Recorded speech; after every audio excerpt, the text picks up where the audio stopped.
Hi, Mike here.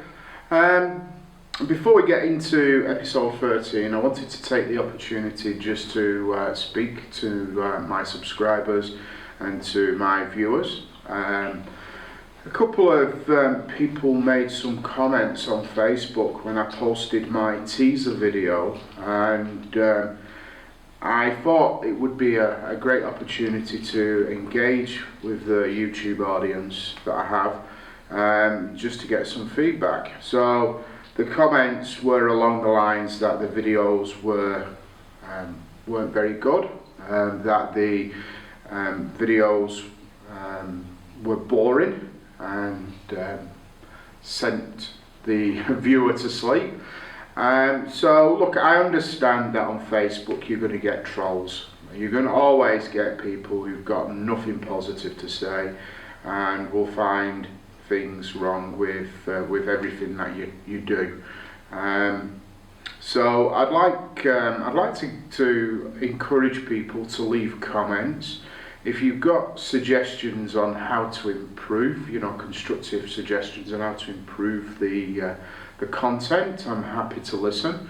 And I want to. This is a new adventure for me. This is a new thing, doing this YouTube channel. So I'm learning as I go. So hopefully the quality of the videos is getting better, and also I'm happy to discuss any positives about the videos and negatives. Are the videos too long? Do I go into too much detail? Can they be made shorter? Would people prefer to have a sort of slideshow type of affair where you cover an entire section of a project with a bit of a slideshow to music, as opposed to me prattling on in a video explaining what I'm doing? Is my narrative skills, is my narration good enough? Do I come across as being sincere? And so yeah, give me feedback. Tell me what you think. Tell me how I can improve this channel so that I can grow it and get a good audience supporting the channel, and especially when I start traveling. So yeah, it would be great to get some feedback from my subscribers and from my viewers on what you like and what you don't like. And like I say, I'm new to this and I'm learning as I go, and I hope that people recognise that the videos are getting better each time. So leave your comments at the end of this video, but for now, enjoy episode 13 and catch you guys later. See ya.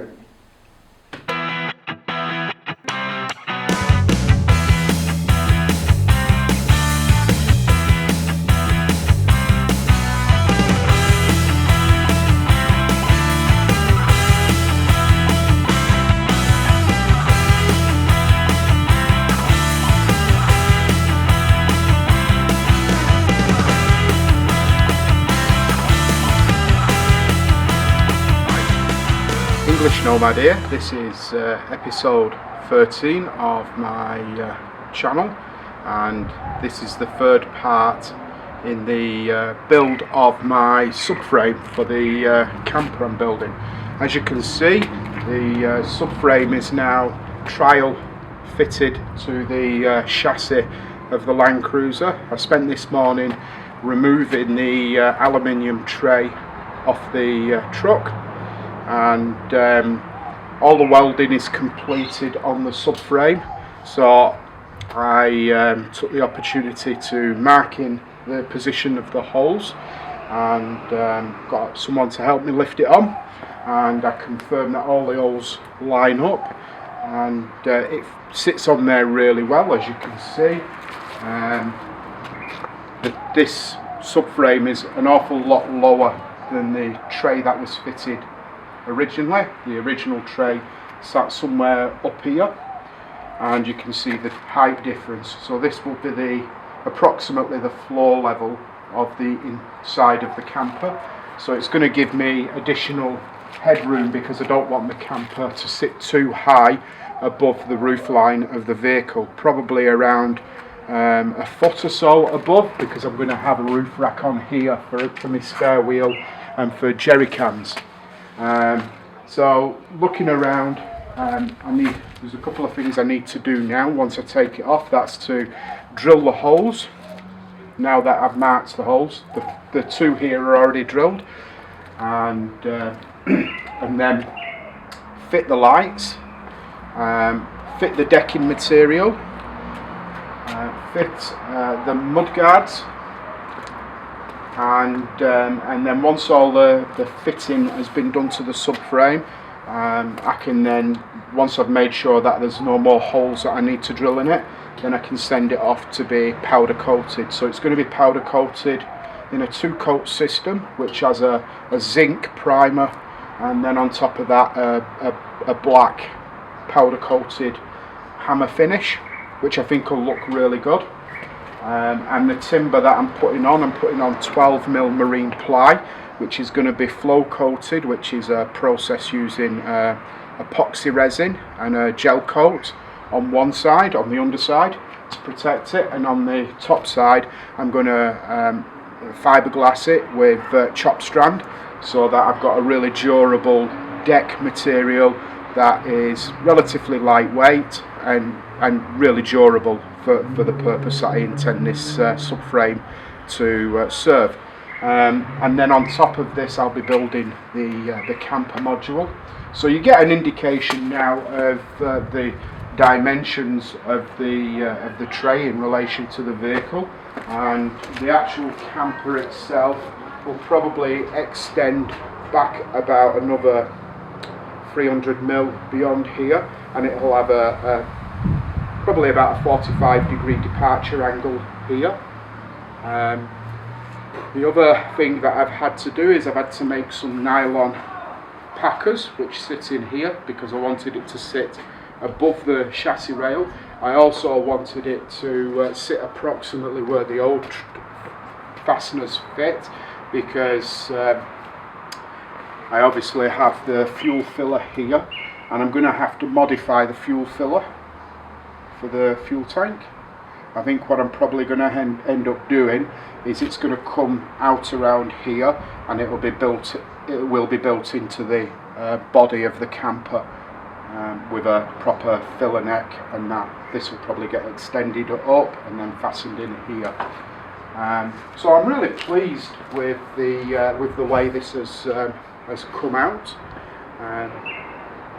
I'm looking forward to getting the final assembly of the parts on here done, so that I can get it off to the powder coaters, because once this is done and it's back, I can actually fit it to the vehicle, and then I can start making the panels, the wall panels for the camper. Now, one thing that I haven't decided yet, and I'm still weighing up the pros and cons, is whether I'm going to make the camper a slide-off camper which will jack off, or whether I'm going to make it permanently mounted.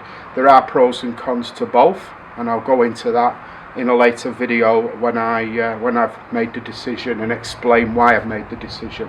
One of the big benefits of having it permanently mounted is I can remove the rear window of the cab, and I can have a climb through into the camper portion of the truck, so that when I'm travelling with my dog and my cat, they're not locked up in the back without being able to see me and get some benefit from the air conditioning.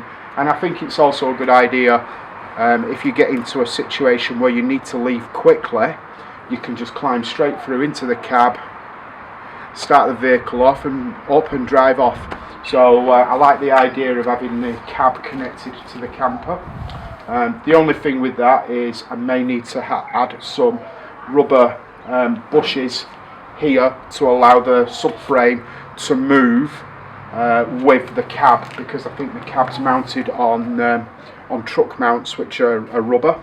So the subframe would have to have a little bit of movement in it as well. Whether I do that with bolts with springs here so that this can float on the chassis, or whether I do that with elastic bushes, I can work that out later.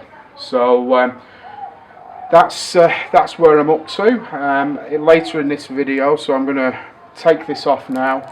I'm going to take it round the back of the house, set it up on trestles so that I can start doing the fit out, and I'll pick up the video when I get to that stage. So for now, that's me signing off. And very quickly, I just wanted to explain how I got the tray off the utes. It was a bit of a noodle scratcher at first, because to get it off on your own without using a forklift truck, it's not particularly heavy, but it is awkward. What I did is I undid all of the bolts, disconnected all of the electrical connections to the lights and the number plate illumination, and I had to remove the mud guards, and I had to remove the hoop that sits down here because the wheels won't come out. And then what I did is I set up the trestles and I gently lifted the whole tray off the back by supporting it on these trestles, and then simply drove out from underneath it. And I'm going to be putting it back on this afternoon, so putting it back on will just be a reverse of what I did taking it off. So yeah, I'm going to leave some of the components off that I'm not going to need, like the headboard, roll bar. I'm going to leave that off. I'm going to leave these hoops off because it's only essentially going to sit on there for a short period anyway. I don't see the point of refitting everything because I'm just going to sell this. Once I've finished the subframe, and the subframe can be then mounted onto the vehicle, this can then go. I won't need it anymore, so I'll probably just stick it on one of the Facebook buy and sell pages or on Gumtree, see what I can get for it. So yeah, one of the issues that I did have removing this was these hoops. They were a pain to get off, because the way that they're attached, it's really fiddly to get at the nuts, but I did manage to get them off, and that's probably another reason I don't want to be fitting them back on again. So I'll carry on with the build of the subframe, and so I'll talk to you again soon. Hi, back again, and I've been working on the subframe this morning again. I've fitted the light clusters and the number plate holder with the lights for the illumination, so they're all fitted up. I've cut the boards to size, the plywood boards, they're all fitting very nicely. I need to start cutting out here for the wheels and build the wheel arches on both sides, but I'm not going to bore you to tears with a video on that. Next time you see this, it will be painted and it will be ready to be fitted to the LandCruiser. So thank you for joining me in the fabrication of this subframe tray. Please like this video, share this video, and comment below. Thank you.